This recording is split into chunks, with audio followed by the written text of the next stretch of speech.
줄줄이 해명입니다. 지금 명태균 씨가 워낙 많은 사람의 이름을 거론하고 있어요. 내용을 들어보면은 본인이 뭐 도와줬다. 그리고 본인이 뭐 접촉을 해봤다. 어쨌다. 이게 어떻게 된 건지 모르지만 강한 그런 많은 사람의 이름을 거론해서 주장을 해놓고 있습니다. 일단 어떤 이름들을 거론한 건지 너무 많긴 해요. 정리 좀 해보겠습니다. 화면에 있습니다. 일단 윤석열 대통령 부부 얘기 많이 했죠. 그리고 밑으로 가면 김종인, 이준석, 김영선. 그다음 위로 가면 홍준표, 오세훈, 윤한홍. 여기까지는 많은 분들이 예상을 못하셨을 것 같기도 해요. 그리고 원희룡, 나경원, 안철수. 이렇게까지 언급이 됐습니다. 자, 그럼요. 여기에 언급된 인물들 일단 어떻게 얘기를 좀 그동안 했는지 들어보겠습니다. 이준석 당시 대표가 같이 서초동 집으로 와서 그때 알게 됐다 이렇게 설명했거든요. 새빨간 거짓말이죠. 새빨간 거짓말이다. 네, 그렇기 때문에 이거는 예. 제가 이거 어제 보고 좋게 하려는데 안 되겠다. 얘기를 좀 해줘야겠다 이제라는 생각이 들고, 제가 정말 윤석열 대통령에게 명태균 사장을 소개하는 그런 어떤 뭐 은혜를 만약에 명태균 사장이 입혔다고 한다면은 예. 저 문자 내용 보면 저한테 왜 사과하러 갑니까? 누구 쪽 사람인 게 명확하잖아요. 나는 모르겠어요. 그 사람이 그때 얼마나 많은 역할을 했는지 나는 그때 전혀 관여를 하지 않았기 때문에 예. 난 모르겠는데, 소위 영남 지역에서 여론조사를 했다는 그런 사실만 알아요. 명태균 씨라는 분 아세요? 아니요, 모릅니다. 대선 기간 동안 그 이름을 들어본 적도 없고, 예. 그리고 거기 기사를 보니까 저희 최진석 그 당시에 선대위원장께서 그 만났다고 그러시더라고요. 처음에는 앞 두 글자만 기억이 나가지고. 명태균 씨를 예전에 김영선 의원이 한번 소개한 적이 있습니다. 알긴 아는데 어쩌다가 한 번씩 전화 오고 하는 사람입니다. 예. 사람 얘기는 자기 발언을 과시형으로 부풀리는 사람이다 이렇게 보입니다. 자, 워낙 뭐 많이 얘기가 나오고 있어요. 그 많은 사람, 그리고 굉장히 거물급 정치인 이름을 뭐 쉽게 그냥 툭툭 거론하잖아요. 자, 김상일 정치평론가. 지금 뭐 이제 보좌관 생활을 오래 하셔서 그렇죠. 뭐 이런 유사한 인물을 많이 보셨을 것 같기도 그렇죠. 하고. 너무 일단 많죠. 예. 가장 그냥 뭐 단적으로 알려진 거는 경남 지역에서 활동을 해온 뭐 정치 브로커라고 표현하는 경우도 있고요. 뭐 여론조사를 다루는 인물이라고 표현되는 경우인데 아무튼 이런 인물인데, 이런 거 전체적으로 지금까지 많은 얘기를 들으셨잖아요. 그렇죠. 어떤 인물로 지금 판단하십니까? 이 인물을 어떤 인물이라고? 대부분 제가 경험을 통해서 보는 이런 모습은요. 예. 지역의 선거꾼들이 하는 거예요. 선거꾼이? 선거꾼들이 대표적으로 하는 게 뭐냐면 과거에는요. 예. 당원 명부, 지지자 명부라는 걸 들고 내가 이 5,000명 명부를 갖고 있으니, 10,000명 명부를 갖고 있으니, 10만 명 명부를 갖고 있으니 나한테 이 조직을 활용할 수 있는 돈을 대라든가. 예? 뭐 이런 식으로 해가지고. 선거 때문에 그런 인물이 많이 나옵니까? 네. 자신의 경제적 이익을 한탕을 통해서, 한탕주의자들이에요. 이런 분들이 대부분. 사회적으로는 이제 룸펜에 가까운 분들이죠. 사회의 정상적인 활동을 통해서 경제적인 어떤 생활을 영위할 수 없기 때문에 그 주변부에서 눈치를 보다가 이런 하나의 계기가 있으면 그 고리를 찾아가지고 한탕을 해보려는, 특혜를 추구하고 지대를 추구하는 그런 유의 사람들인 거예요. 근데 왜 이런 사람들을 상대를 합니까? 그 이유가 뭐냐?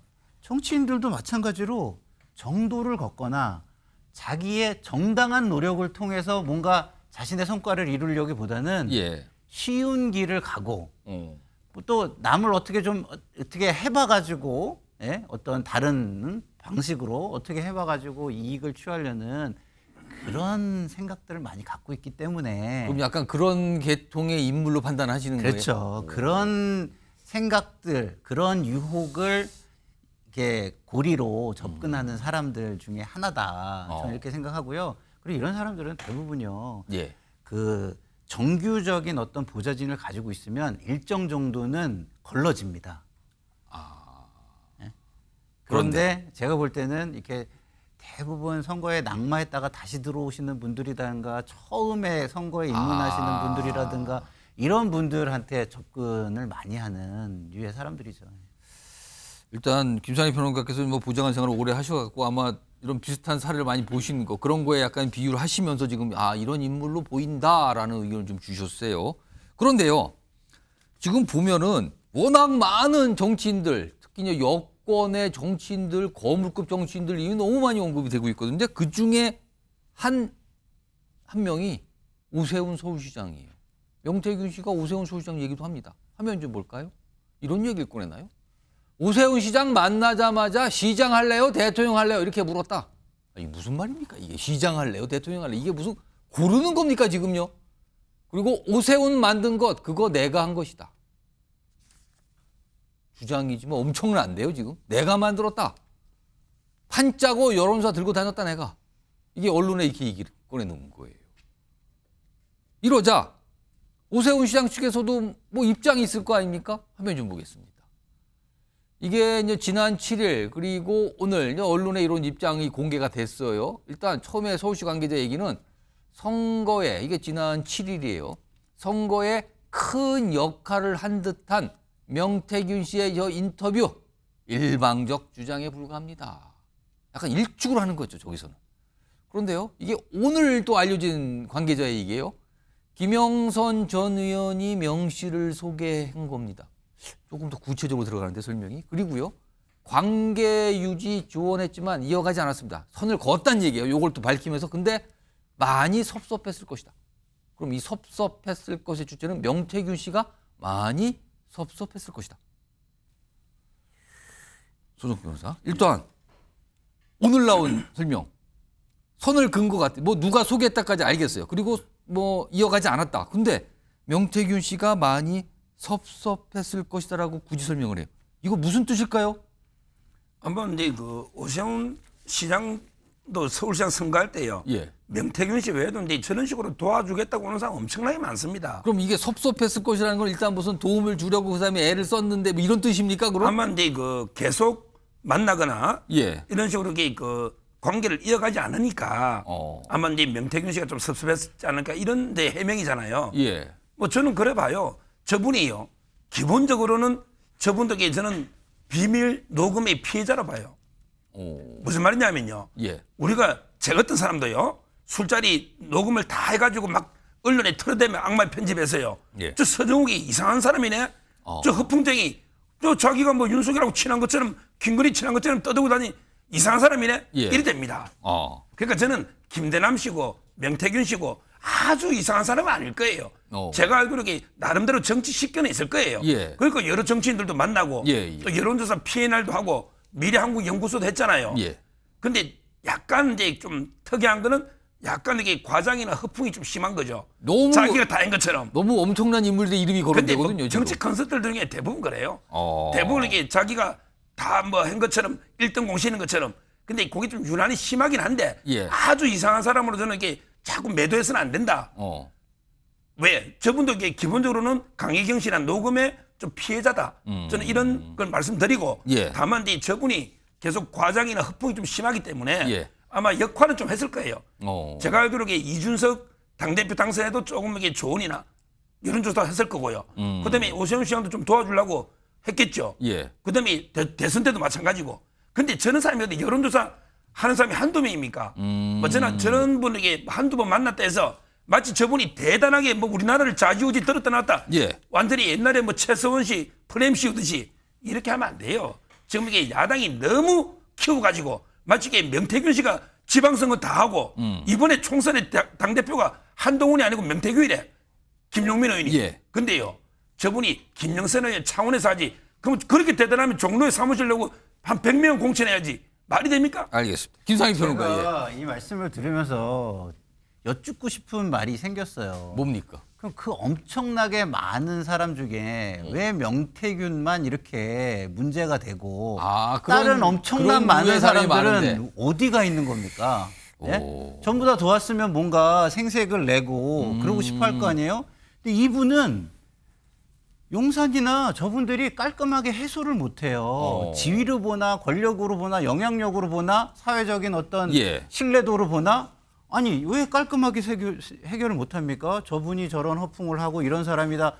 이런 것들을 설명을 깔끔하게 하고 해소할 수 있잖아요. 왜 안 되죠? 저는 묻고 싶어요. 엄청나게 많다면서 이런 사람. 아무튼 노세훈 시장 측 7일과 오늘 나온 건데 약간의 미묘하게 바뀌면서 구체적으로 오늘 설명을 적어냈어요. 그 누가 소개시켜줬고 섭섭할 듯 약간 이런 표현가 있으면서 오늘 주목을 좀 받았는데 자 워낙 많은 이름이 거론되는데 지금 명태균 씨 그다음에 이준석 의원 그리고요 여기에 또 최근에 약간의 뭐랄까요 좀 여기에 이제 상황에 좀 들어갔다고 할까요? 그 중에 한 분이 김재원 국민의힘 최고위원인데요. 일단 최근에 약간 공방처럼 비친 상황이 있었는데 그 시작부터 지금 진행 사항을 좀 화면으로 정리해드리겠습니다. 처음에 김재원 국민의힘 최고위원이 명태균 씨 관련해서 이렇게 지금 지적을 하죠. 비판합니다. 명태균 사기 전과 있는 허풍쟁이 듣보잡. 빨리 구속시켜야 됩니다. 이렇게 강하게 의견을 내죠. 그러자 명태균 씨가 반응을 보입니다. 아니 김재원 최고위원 지난 대구 남구, 대구시장, 대구수성을 왜 떨어진지 알고 있습니까? 뭐 이렇게 뭔가를 암시하는 듯하게 딱 던져요. 다음 보겠습니다. 그러자 김재원 최고위원이 특히 대구 중랑구 이거 2022년에 재보궐선거 얘기거든요. 대구 중랑구 명태균 씨가 이준석 전 대표의 무공천하라 해서 그렇게 된 것이라는 의미로 보여요. 허풍이나 생각한다. 그때 당시 국민의힘이 무공천했거든요. 약간의 어떤 당의 책임이 있다 이런 판단 통해서. 그리고 당시 당대표는 이준석 의원, 공관위원장은 윤상현 의원. 뭐 이런 얘기까지 꺼내놉니다. 그러자 여기에서 갑자기 이준석 의원이 등장합니다. 다음 보시죠. 아니 대구 중랑구 보선 무공천은 권영세 공관위원장이 원칙 발표한 건데요. 김재원 최고위원 정정 않을 시 책임 물을 거예요. 이렇게 또 나오니까 다시 김재원 최고위원은 아니 명태균 주장 사실 아닐 것을 전제한 건데 이준석 본인에게 책임 돌리는 것도 착각했네요. 명태균 씨 관련해서 왜 이리 발끈합니까? 라고 공방처럼 비춰졌습니다.